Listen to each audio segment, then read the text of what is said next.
Welcome. Sunday morning. What's new? What's exciting? Well, funny you should ask. Because over here, what do we have?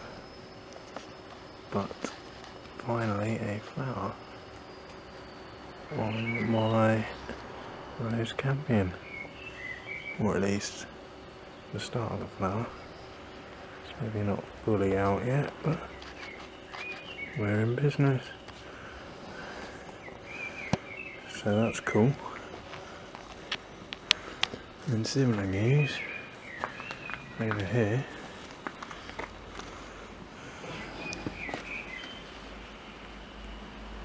we have campanula.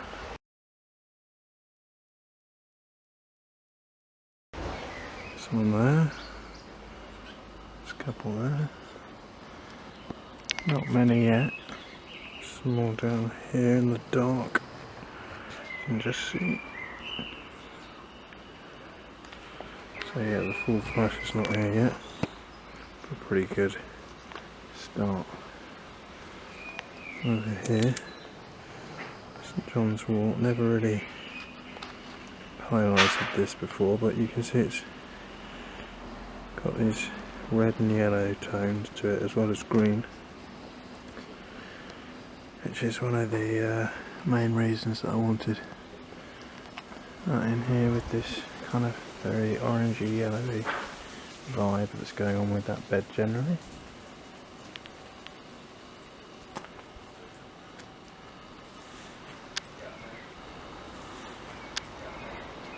Around the back, not so much new stuff to show you really. No new flowers emerging in the last few days. I think what I shall do today is chop and drop some of this grassy stuff, because my poor acanthus in there is getting really quite buried. So I want to give that a bit more space. Similarly, this ivy is getting a bit much. I want to give the shrub a bit more space. So that's probably my chores for the day.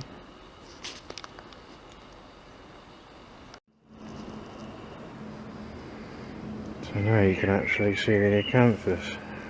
Stripped out some of these grassy, rushy things, chopped them up and scattered them around to decompose back into the soil. Also taken out some of this ivy at the back. So I think that looks a bit better. I'm wondering if I should have even taken out more. I kind of hate taking out plants that are thriving, but it does look a bit better with some space, and I don't honestly know what these things are at all, or what kind of benefit they would bring to the ecosystem. I don't know who planted them. I don't know if they flower or turn into trees. I'm guessing they don't turn into trees, but you know what I mean. I don't know anything about them.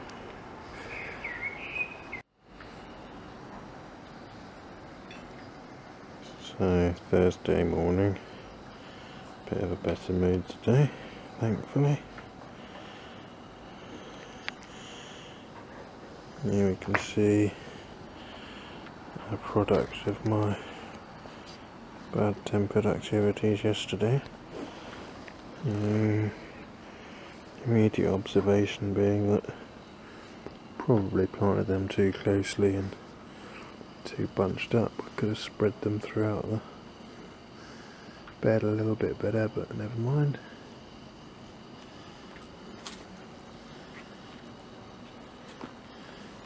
Over here, I've done quite a lot of chop and drop. I'm thinking I might stick a load of mulch down next. I've put in another stake to hold this arm up, which is very floppy. Otherwise, you see it flops all the way down there, and that shades the lobelia. Whereas if I stand back and get my shed out of the way, you can see now with that stake it keeps the lobelia out of the shade of the Peruvian lily.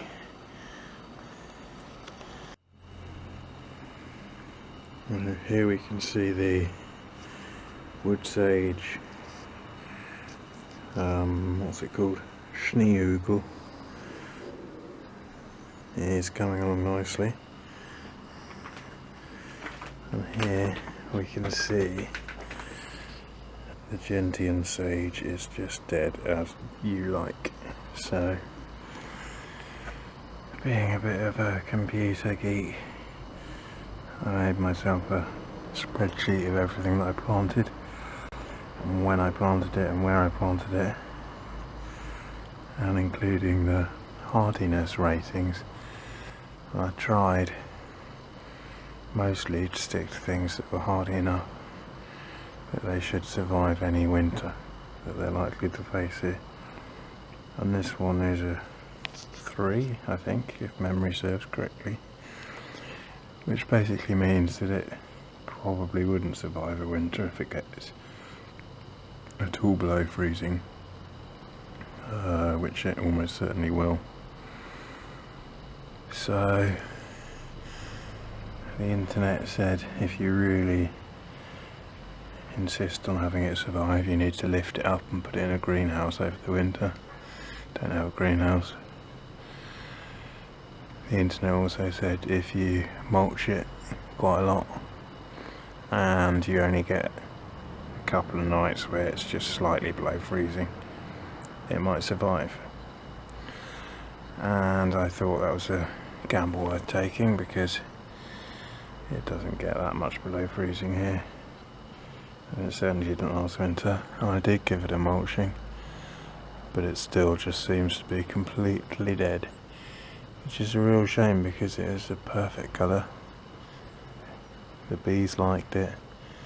It was a good size for that location as well. It was really ideal. So I'm a bit torn because part of my philosophy says if something is going to die here without me tending it constantly, or even let alone with me tending it, mulching it, then sorry, that plant is a no-go here. I need to pick something else which is more hardy and more suitable. And part of me just thinks it was such a perfect choice. Maybe I should just try one more time, buy another one, mulch it even harder next winter. But I don't know, it's probably just throwing good money after bad. Probably should look for something else that's a similar colour but more hardy. Over the other side from this sadly dead sage, come round here, an exciting plant proving itself to not be dead news. We see a couple of tiny little would-be flowers on this coreopsis, which was looking quite dead, but no, there's green stuff, there's even flowers. So it's one more to add to the list of things that I haven't killed. Hooray. Loose dry still in their growing phase, not flowering yet. Now I'm putting together a time lapse of this honeysuckle, and I was thinking maybe I'd wait until it was ready for a big reveal, but let's have a look at it now. We can see last year it got up to here with one strand that reached the trellis. This year a second strand that's reached the trellis and looped around once already. Third strand, it has reached the trellis but not been looped through it yet. And then a fourth one I was banking on being this one, which I tried to intercept with this cane, but it's not really getting the message. And I think as a result of it failing to latch onto that cane, it's going to get beaten to the punch by this fifth shoot, which is stealthily making its way up the wall there. So by the end of this season I might have gone from 1 strand on the trellis to 5, so that's quite good progress.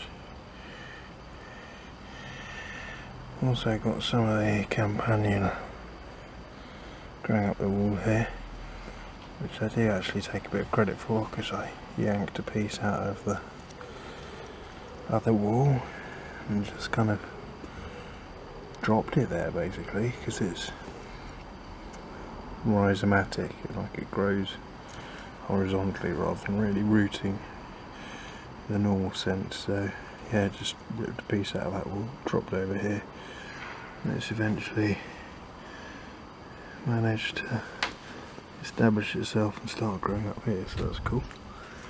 This one is the clem, and this is really not performing to the same degree as the honeysuckle, planted at the same time.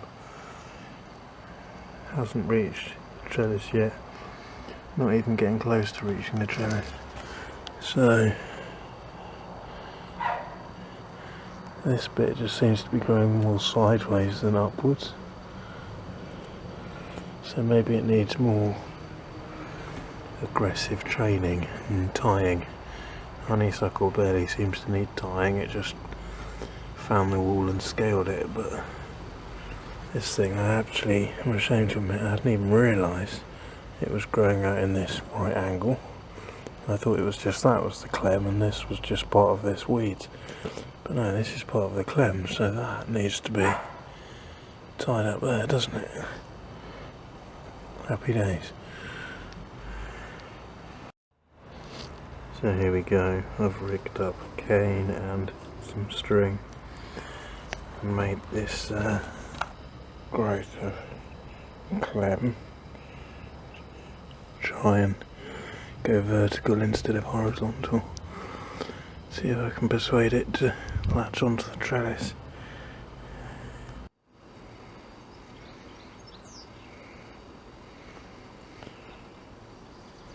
So this geranium is flowering at last. It actually started a few days ago, but I haven't got out here and filmed it yet. Pretty nice, huh? Let's get a closer look.